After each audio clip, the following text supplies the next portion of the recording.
Hello, my name is Tina, and I just like books a lot. I would like to talk about books as often as I possibly can.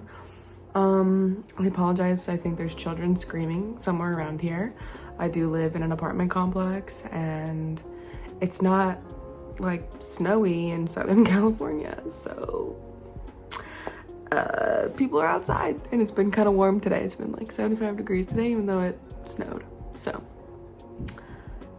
I love how there's just like so much noise happening just as I hit record. That would happen. But anyway, I just wanted to talk about the 2026 book releases that I'm really looking forward to. Goodreads had a list of like 200 books, so I did get some of these books from their list because I was like, I don't even know what's coming out in 2026, and I just like to peruse to see what books I'm gonna pick up from the bookstore when I go. So all right, let's talk about the books. So the first book, so I'm using my handy dandy iPad to help me out and also give me some lighting. So the first book is The Last King of Fairy. This is the Wicked Powers book number 1 by Cassandra Clare. I've read some of her Shadowhunters series, so I'm excited to get into another book from her. I also have the Clockwork series, but I haven't started it, so I'm wondering if I should start that before I do The Last King of Fairy. But so it looks like the top 3 characters are Kit, Ty, and Drusilla, and they are from the Dark Artifices series. So I think I might have to read that before I read this, but still stoked. The second book that I'm excited about is called Just Friends by Haley Pham. She is a fellow booktuber, so, wanna try out her book. I love seeing booktubers write books. I think that's awesome. I would love to write a book someday as well. I used to be a screenwriting person, and I've written a couple feature film scripts because that was my major in college, but it would have been kind of cool to have turned, it would still be cool, I guess, to turn those into books instead of scripts, because I never sold them. They're still mine. So anyway, so Just Friends by Haley Pham is the caption is this heartwarming and swoon-worthy second chance romance about childhood friends reconnecting as adults is the highly anticipated debut novel from book talk icon Haley Pham. So it's a romance. I know she's a clean romance girly, so I know it won't have any spice. Knowing her, it won't have any spice, so I like that. Moving on. This should be a pretty quick video, by the way, because I don't have a ton of books on here, but I just wanted to share. And if you don't know what's coming out, now you might. So, okay, the third book is called Fever Dream. It's Emerald Lake book number 1 by Elsie Silver. I have a few of Elsie Silver books right here. I also read the Chestnut Springs series by her, and then she had another one that I read almost all of those. Hers are spice, so if that's not your thing, you just gotta not read them, or just skip it, because I do a lot of skipping in her book because she doesn't put plot. She's not like a Game of Thrones or like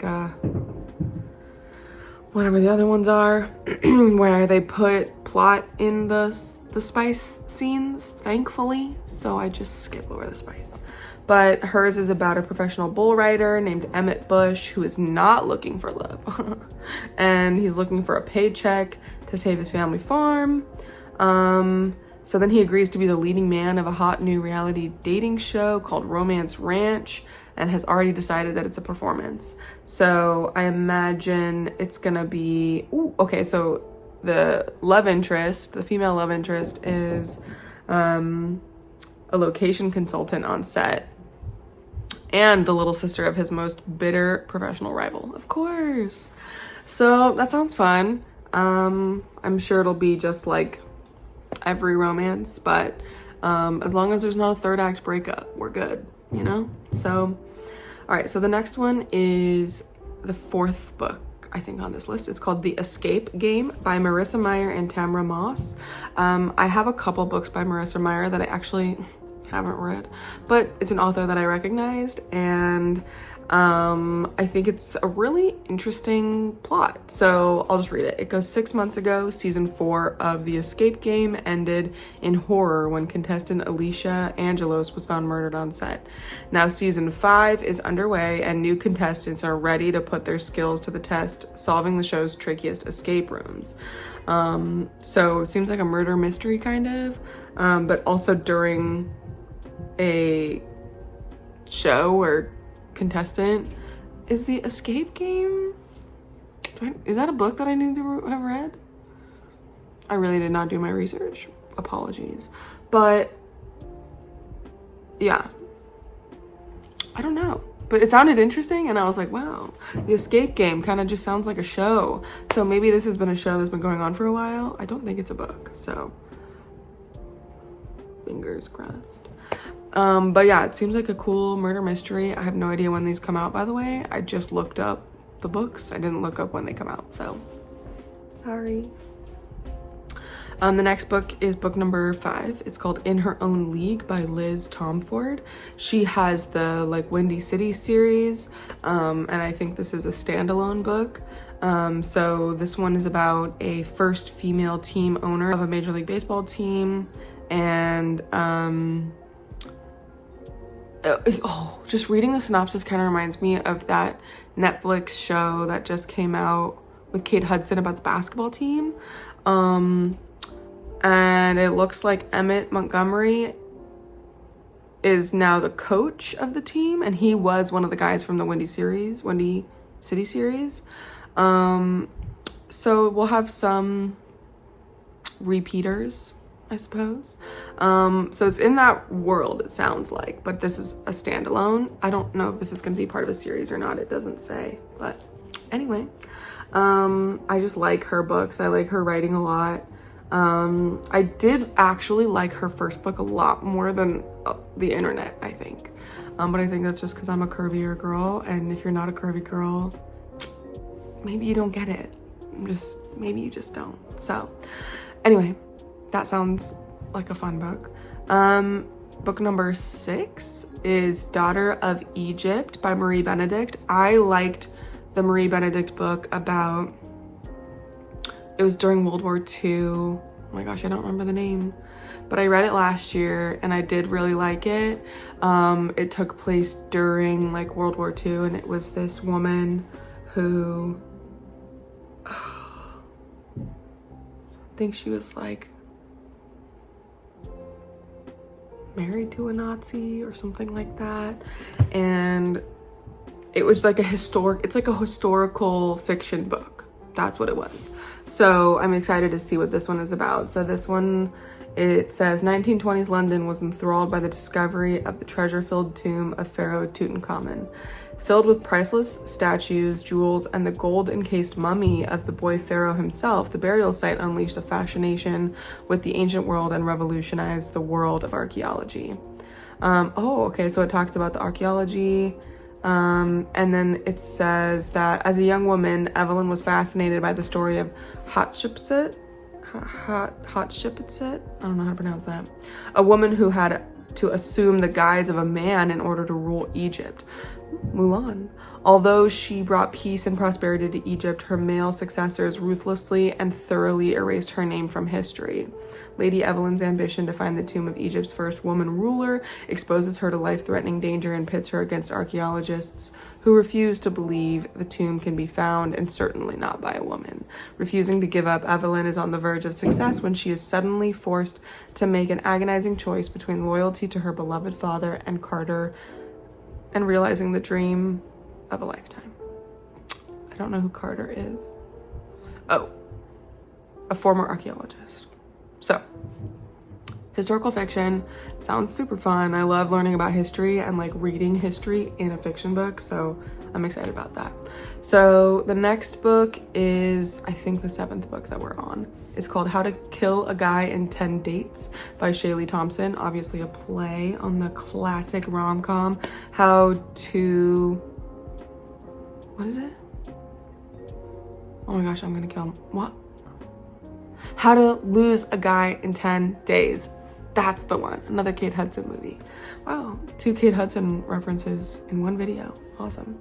So this book by Shaylee Thompson is about Jamie Prescott and her best friend Lori attending a speed dating event, and Jamie expects to meet a roster of mediocre men and indulge in some street food afterward, and she doesn't expect one of her dates to have his throat slit at their table during a blackout. Whoa, took a turn. So when the lights come back on and there are more bodies on the floor, it becomes clear that speed dating can be a very dangerous pastime. Armed with makeshift weapons and Jamie's extensive knowledge of what not to do in a horror movie, the remaining speed daters try to find an exit while the killer adds to their body count. Oh, okay, cool. That sounds fun. As the night progresses and Jamie comes face to mask with the murderer, she begins to suspect he is committing the slayings to woo one of the daters and turn her into his real-life final girl. But Jamie has a different love story in mind. As she fights for her life, she can't help but find herself ensconced in a love triangle with 2 of the other speed daters. Will she survive the bloodshed to find her happily ever after, or does this machete-wielding psychopath have another final girl in mind? That already sounds like a 5-star in the making. Honestly, sounds amazing. And I honestly only picked it because I loved the play on the title of How to Lose a Guy in 10 Days. So that sounds awesome. Cool. Okay, so what a rate. Book number 8, I think, is called The Future Saints by Ashley Winstead. It's a novel about a record executive tasked with saving a struggling band, and that band is called The Future Saints. And after their death of their manager, the story follows the main character Theo's complicated relationship with the band, especially lead singer Hannah, as they navigate grief, a new viral sound, and the pressures of fame, exploring themes of love, loss, and the music industry. It's described as a powerful, emotional story, often compared to Daisy Jones and the Six. So Daisy Jones and the Six was not like my favorite, to be perfectly honest with you. I liked it. I didn't love it. And the show was also for me, but I like this one because it seems like there's kind of more of like a driving plot here of them navigating grief, which seems like an additional plot point that can add some more context to the story. So, sounds fun. The next one is the 9th book. It's called The Final Target by Nora Roberts. This is a thriller about an author who is stalked by an obsessed fan, leading to assault and imprisonment. Sounds like Misery by Stephen King.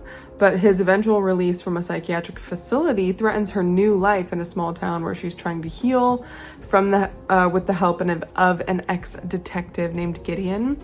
This book explores themes of obsession, trauma, and finding safety after a harrowing experience, with the fan's fixation continuing even after his release.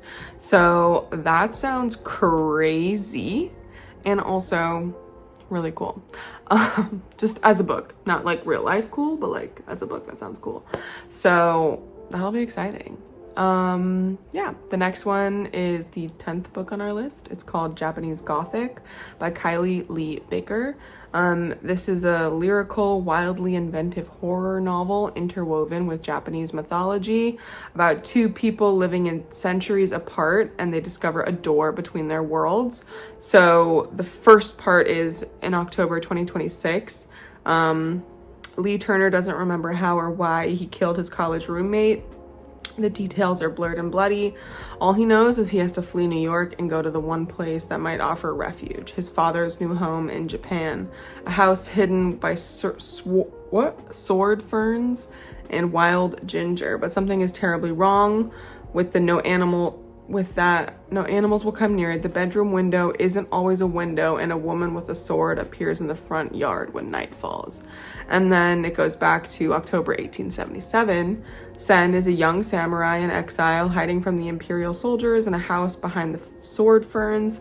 A monster came home from the war wearing her father's face, but Sen would do anything to please him, even turn her sword on her own mother, but knows the soldiers will soon slaughter her whole family when she sees a terrible young foreign man who appears outside her window.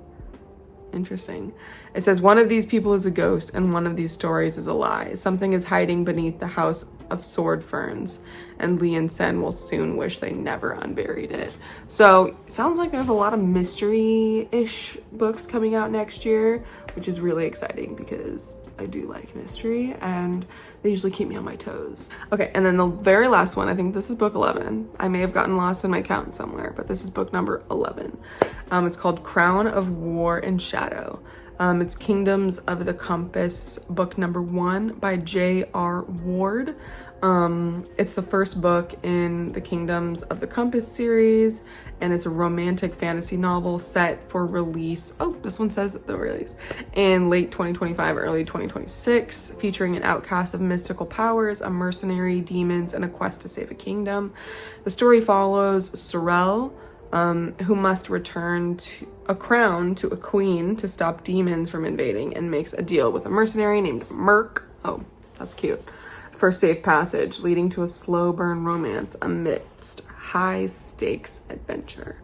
So we have a good assortment of books here. We have some romances, we have some fantasy, we have some horror / mystery, some historical fiction. So there's like a good amount of like mix in there, and hopefully I can get my hands on these books in 2026. I don't know for sure if I will, but fingers crossed I can get at least a couple of them in my collection and actually read them.